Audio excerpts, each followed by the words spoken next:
আসসালামু আলাইকুম।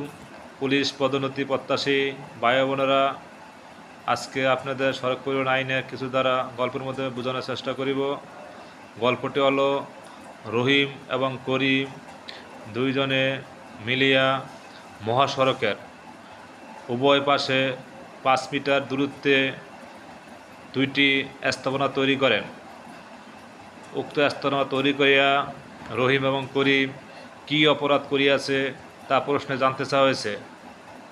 আমরা জানি সড়ক পরিবহন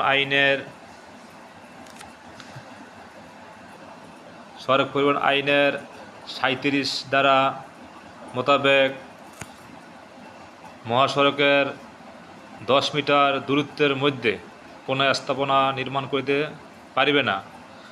যদি কোনো ব্যক্তি 10 মিটারের মধ্যে কোনো স্থাপনা তৈরি করে, তাহলে উক্ত ব্যক্তি সড়ক পরিবহন আইনের 82 ধারায় অপরাধ করিয়াছে বলে গণ্য হবে।